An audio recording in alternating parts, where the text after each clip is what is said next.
So the Disney Plus Kenobi show finally has a timeline set up of when it's going to be taking place, but what are we actually going to be seeing in this TV series? Let's talk about that right now. Hello everybody and welcome back to another movie news video. My name is Joker and today we're going to be talking about the Kenobi series coming to Disney Plus and what are we going to be seeing in this series. So D23 happened a couple weeks ago and we finally got the official announcement from Kathleen Kennedy and Ewan McGregor themselves that yes, we are going to be getting a Kenobi TV series coming to Disney Plus at some point in the next couple years.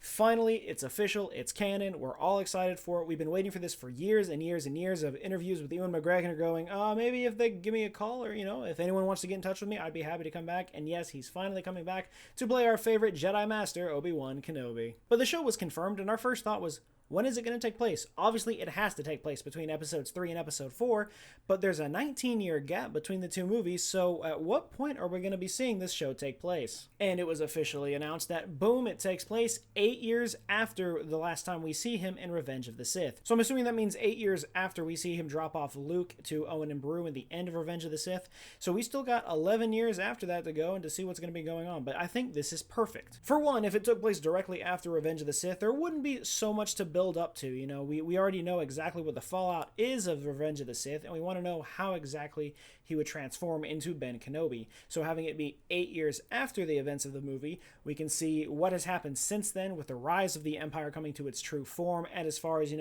what's been going on in his head after the traumatization of having to fight Anakin and just leaving him for dead on Mustafar. And likewise, because of that, we've got still 11 years before A New Hope takes place, so we've got plenty of room to go and plenty of room to grow the character out to see what's going to be happening continuing on with his story. And interestingly enough, because of the time period, Kenobi is going to take place somewhere parallel with Solo, a Star Wars story. I don't think there's going to be connected at all. I just think it's an interesting fact that they're going to be about the same time as when they're going to be taking place, at least with this first season, assuming it's going to be more than one season. Right now, it's only supposed to be a limited series, being about 6 to 8 episodes, but depending on how well it goes and how the story is already written, it could possibly go farther. Who knows? Now, we've already seen in a lot of different ways how the story of Kenobi goes between episodes 3 and 4 and his time spent on Tatooine. Most notably would be the Kenobi book by John Jackson Miller, which is unfortunately no longer canon, but I think it could still technically be canon, but I also think it's a good thing if we're not going off of this book, only because this book takes place very shortly after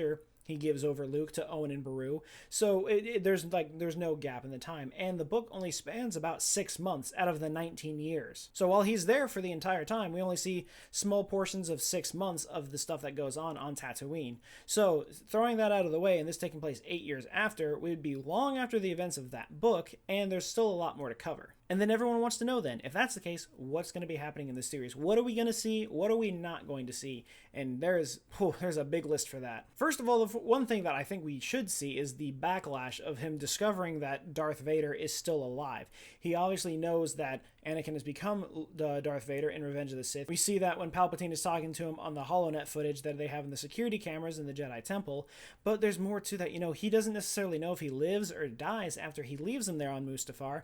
So obviously, after 8 years, he probably would have figured it out that he was still alive, but I want to see the torment and the anxiety and the stress and the guilt and all of the feelings he'd have for figuring out that he's still alive and he's still causing problems for the galaxy.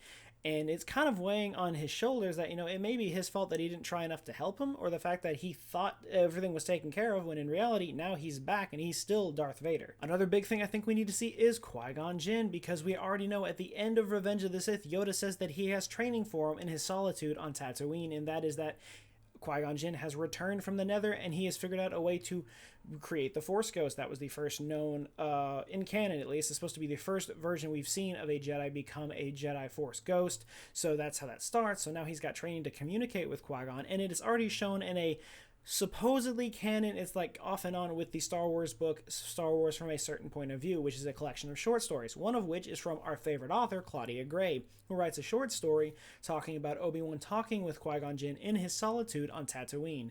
So if you bring that into fruition and show more of that, it has to happen. Liam Neeson has also said that he'd be more than happy to come back and play Qui-Gon Jinn in multiple interviews, so this is a perfect time to bring him back and just have that interaction with him again like we haven't seen and that we've wanted to see, especially since having a Force ghost like that is a big deal. So having them communicate in Tatooine, I think that would be a really important aspect of the show, especially when trying to figure out, hey, a lot of stuff has happened. Help me get through this. What should I do? What's my next step? Because he's still his master at heart. So, there's a lot that can happen there with the relationship between both of them. Two on the smaller sides is, how does he go with the name Ben? Is he going to go directly to Ben Kenobi after being Obi-Wan, or is that a name that's going to be picked out later? And how much lightsaber use are we going to get? Obviously, we've seen him use his lightsaber in episode 4 when he's protecting Luke from the thugs in the Mos Eisley Cantina, but there's a little more to that. Is he going to take the role like Kanan in the Rebels TV series, where he's waiting until the very last minute to use his lightsaber in a life or death situation?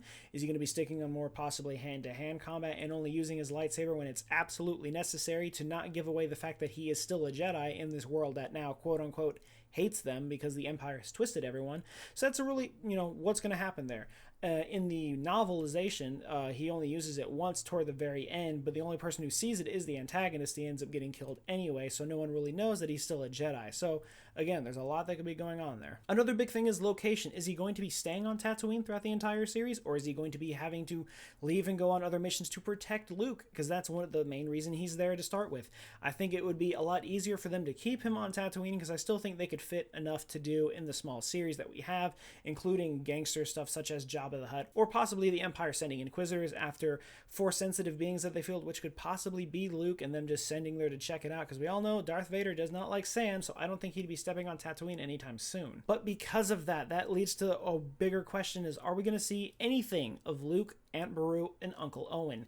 We already know that Beru and Owen aren't necessarily a big fan of Ben Kenobi, as we've seen in some of the comics, and he even talks about it in episode 4. He's like, he's just a crazy old man, he's just a kook, we don't like him, he's filling your head with nonsense kind of stuff. So I'm wondering if there's any bickering back and forth between them at all that we could possibly see in the show, as he is watching Luke from a distance and making sure he's kept safe for the time being. Now, I don't think that we need to see a lot of Luke in the show. I do think we need to, at some point just see him from a distance, at least know that he is still there and he is still very much the main focus of Obi-Wan staying on Tatooine. I think that's something that's the most important that we need to see throughout the show. And while that list of things we want to see in the show goes on and on forever and ever, there are still a smaller list of things that shouldn't happen, things that we don't think we'll be seeing in the show.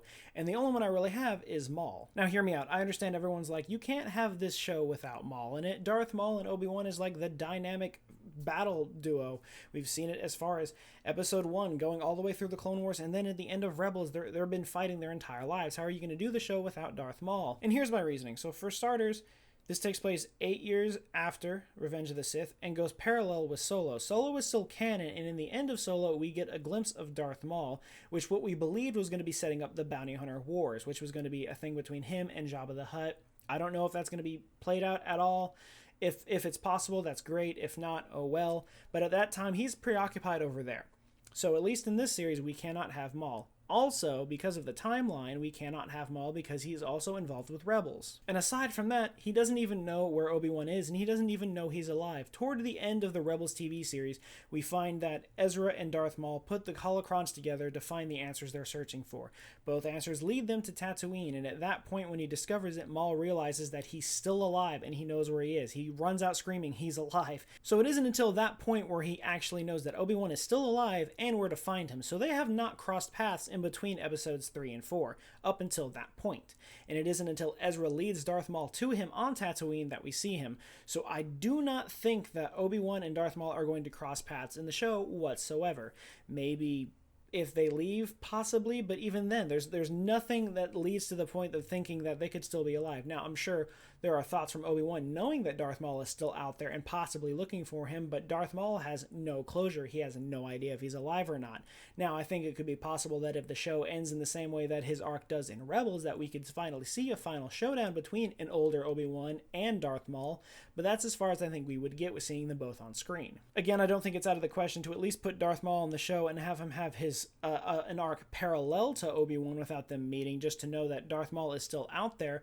But as of right now, I don't think it's very important to the story, and I think we need to focus more on Obi-Wan and his connection with saving Luke and keeping him safe than we do with Darth Maul coming into the scene as well. But I know there are still a lot of people that would rather see Darth Maul appear in the Disney Plus show, so if you're one of those people, leave a comment down below and tell me, Do you think Maul is going to be in the show? Yes or no? And how or why? Do you think he is? How is he going to be in there? Did I miss something? Let me know. I want to keep this going because if he's going to be involved in the show, one, that's amazing, but two, I need to know how so they don't mess up the continuity lines that's already written in the main timeline.